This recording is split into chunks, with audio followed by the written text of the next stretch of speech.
ভাস্কর এই শহুরে নকশালরা এতটা সাহস পাচ্ছে কি করে?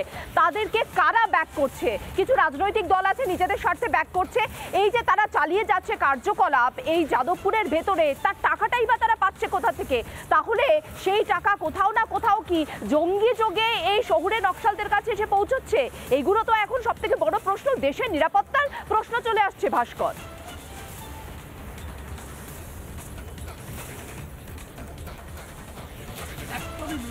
এবং অনেকে এই আশঙ্কাও প্রকাশ করছেন ডিপ স্টেটের টাকা ঘুরপথে এই জঙ্গি এই দেশ বিরোধী যাদবপুরের কিছু পড়ুয়ার কাছে পৌঁছচ্ছে কিনা, যেখানে গতকাল দুপুর 3টে রবিবার দুপুর 3টে আমি যে খবরটা ব্রেক করেছিলাম, যাদবপুর বিশ্ববিদ্যালয়ের মধ্যে পাকিস্তানের স্লোগান আজাদ কাশ্মীরের যে ছবিটা, সেই ছবি ব্রেক করেছিলাম এবং তারপর লাগাতার যাদবপুর বিশ্ববিদ্যালয়ে আমি খোঁজ চালিয়ে গিয়েছি কারা এই স্লোগানটা লিখলো।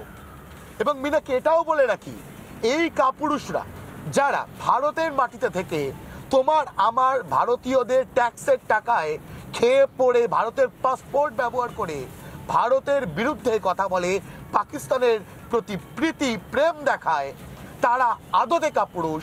তারা এখনো অব্দি রিপাবলিক বাংলার সামনে আসার সাহসটুকুও দেখাচ্ছে না।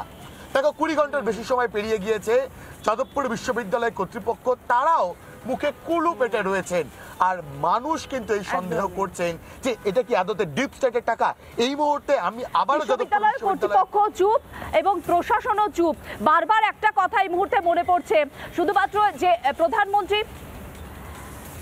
প্রধানমন্ত্রী নরেন্দ্র মোদী কিন্তু বারবার বলছেন যে বিষয়টা, সেটা হচ্ছে দেশের বাইরে যারা দেশের শত্রু তাদের সঙ্গে যেমন লড়াই করতে হচ্ছে, তেমনই কিন্তু দেশের ভেতরে যারা দেশের শত্রু তারা আরো বেশি ভয়ঙ্কর এবং তাদের বিরুদ্ধেও লড়াই চালিয়ে যেতে হবে।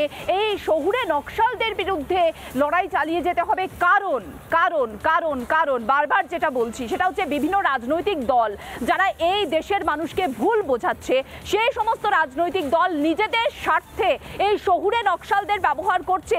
তারা কি যে বিপদ ডেকে আনছে দেশের জন্য নিজেদের স্বার্থে, সেটা কি তারা বুঝতে পারছে না? এই প্রশ্ন রিপাবলিক বাংলা রাখলো।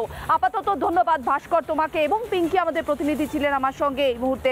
যাদবপুর বেয়াদবপুরের যে ছবিটা গতকাল দুপুর 3টের সময় ভাস্কর তুলে ধরেছিল এবং সেই ছবি দেখানোর পরে 20 ঘন্টারও বেশি সময় কেটে গিয়েছে। প্রশাসন চুপ, বিশ্ববিদ্যালয় কর্তৃপক্ষ চুপ। চুপের মানে তাহলে তারা মেনে নিচ্ছেন, তারা জানেন সবকিছু এবং তারা এটা চলতে দেবেন নিজেদের স্বার্থে, তাই নয় কি?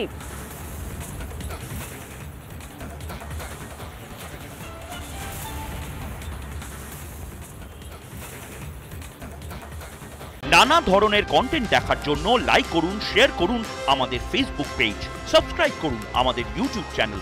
পাশাপাশি অন্যান্য ব্রেকিং নিউজের জন্য অবশ্যই চোখ রাখুন রিপাবলিক বাংলায়।